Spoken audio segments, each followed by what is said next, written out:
Hi everyone, my name's Louise Digby. I'm a registered nutritional therapist, and this video today is all about how low thyroid or underactive thyroid can really make weight loss more difficult. So a few weeks ago I did a video which was about the different imbalances that can make your weight loss more difficult. And I said that I would be making a video for each of those areas. So this is the first video in the series that is about thyroid. So I'm not going to go through the different symptoms that you can experience when you have underactive thyroid, because it's fairly well known and a quick Google search can tell you all of those. I don't want to waste time in this video and make it unnecessarily long. But if you're struggling to lose weight, then it's worthwhile checking out the other symptoms of low thyroid, because it's possible and very likely that you could have a thyroid imbalance, even if it is only very marginal. So the way that low thyroid affects your weight management is that your thyroid is really the real key thing that governs your metabolism. So if you have low thyroid, then your metabolism is going to be sluggish, and everything in the body slows down when you have low thyroid.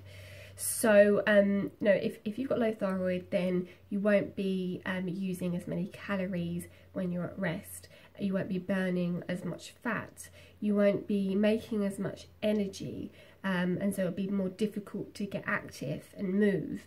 So having a low thyroid, again, even if it is only very borderline, just makes it that bit more difficult to lose weight.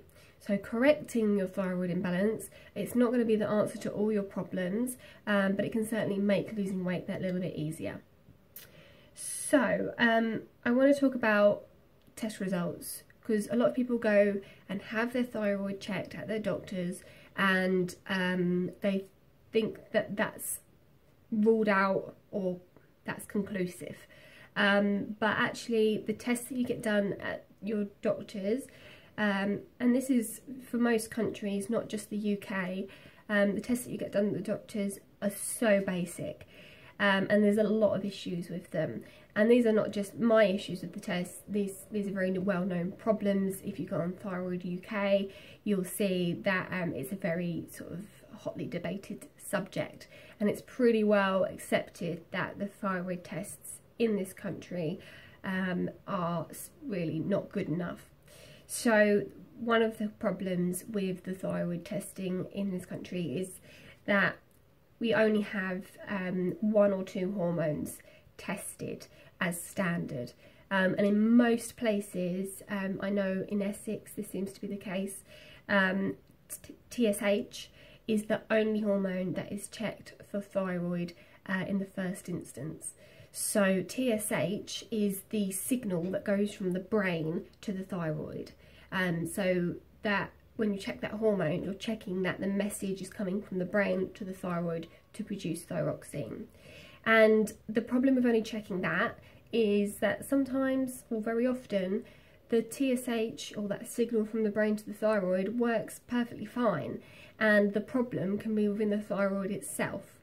And usually if TSH is out of balance, that's when there's a more sort of long-standing thyroid problem.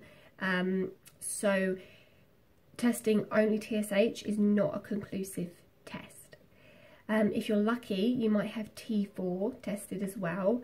T4 is the main thyroid hormone.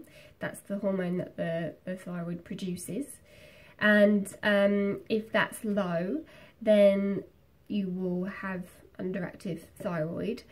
But again, having that tested with your TSH, it's still not a conclusive test, because there's several other hormones where there can be abnormalities that can cause underactive thyroid. So the most common problem that I see is underconversion. So that's where your T4, which is your main thyroid hormone, isn't efficiently converted into the next hormone, which is T3. and T3 is the most active thyroid hormone. So if that conversion isn't happening properly, then you'll have underactive thyroid because your T3 level will be low. Now sometimes I'll do a comprehensive test with someone and I'll see that just their T4 is low, or it might be that just their T3 is low, or it might be that their T3 and T4 is low, and sometimes it's their TSH.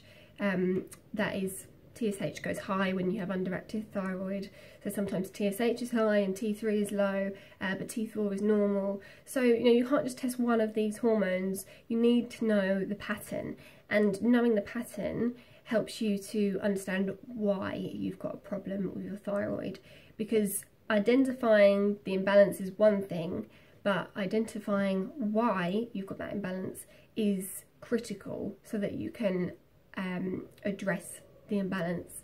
So often it can be environmental, meaning that the things in your lifestyle or in your environment or in your diet are what are affecting your thyroid. Sometimes there can be a genetic factor there. A lot of people have probably noticed that a woman and her mother and her grandmother all have thyroid problems, but that's not to say that because there's a genetic aspect you can't resolve that issue. There's always something you can do. A good analogy is that the genes hold the gun, but it's the environment that pulls the trigger.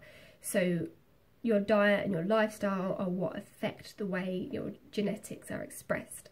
So your genetics are never an excuse or a barrier to achieving your health goals. So something else that can go wrong with the thyroid can be thyroid antibodies, where you have high levels of these antibodies. What these are basically where your immune system attacks your thyroid. And it's a really complicated area. I'm not going to go into it too much, but it's quite common. Basically when it happens, when your immune system attacks your thyroid, it suppresses your thyroid. And sometimes you can have a completely normal thyroid panel, so all the hormones are normal, but when you check the antibodies, they're through the roof. And that's personally what I found when I checked my thyroid. So that is a sign of early stage thyroid problems. So there's some of the key things that can go wrong with the thyroid. That's certainly not an exhaustive list. There is more things that can go wrong, but they're probably the key ones that I see in my practice. I want to give some general advice for supporting your thyroid function. I'd love to give some targeted advice, but that is just impossible without sort of knowing people's individual imbalances and medical history. Now that's what I do in my practice. It's not about treating the imbalance, it's about working with someone as a whole person and taking into account the thyroid problem, but also all the other health issues that they might have, and looking at things like their genetics and the other factors that can affect thyroid function, like gut health and stress and sex hormone balance. All of these things, they come together. So in this advice that I'm giving now, it is generic, but that is because that's all I can do without knowing an individual person in more detail. So getting the diet right on a basic level is the best way to start. So you'll probably read things that you can do for thyroid health, but actually the best thing you can do is just try to get the basics right. So make sure you've got some quality protein in your diet, and have protein with every meal, because we need protein to make our hormones. Make sure you've got fat in your diet, good fats, so things like avocado, olive oil, even things like good quality dairy, organic dairy, if you tolerate it okay, can be helpful. So good quality fat in the diet is helpful because again we need fat to make our hormones. A lot of people opt for a very low carbohydrate diet, and that can be helpful for weight management, but in some cases, especially when you're in the early stages of working with thyroid problems, having a little bit of carbohydrate can be helpful. There's some people that do really struggle with cutting out carbs in the long term, and so just having a little bit of carbohydrate can help because it is needed for thyroid function. That said, you know, we can survive without carbohydrates because our body is able to convert our fat into glucose, but some people do just struggle with it that little bit more, so a little bit of carbs can be helpful. Taking a really good quality multivitamin is the best advice I can give supplement wise. I can't recommend anything specific without knowing people's medical history, medications, etc. But taking a good quality multivitamin, and by that I mean something that is high dose, so you know, you're not going to find it in the chemist, you're not going to find it in the supermarket. No, you need to go for professional brands of supplements. So good quality multi, one that's high in B vitamins, one that's got zinc and iodine and a little bit of iron if you know that you need it, and ideally some vitamin D as well. You know, they're all nutrients that are going to be really helpful for your thyroid, and taking that with food is important as well so you absorb it properly. Brazil nuts are a fantastic source of selenium, and selenium is really helpful for thyroid function.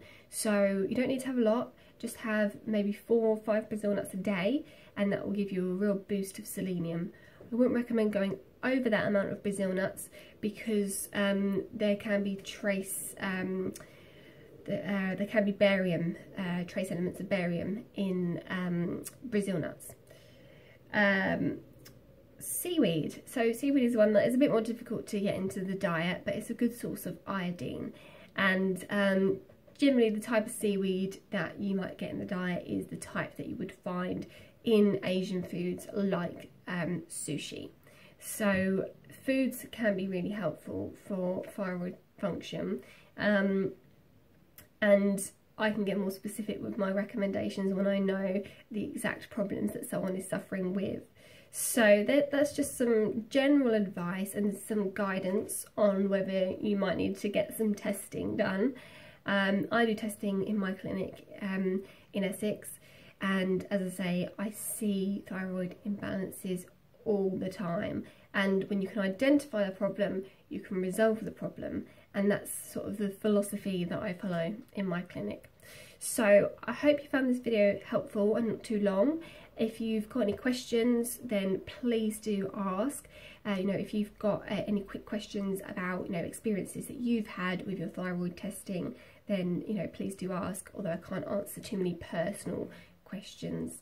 So look forward to hearing from you, and I'll see you again soon with my next video, which will be all about sex hormones and how sex hormone imbalance can affect your weight loss potential.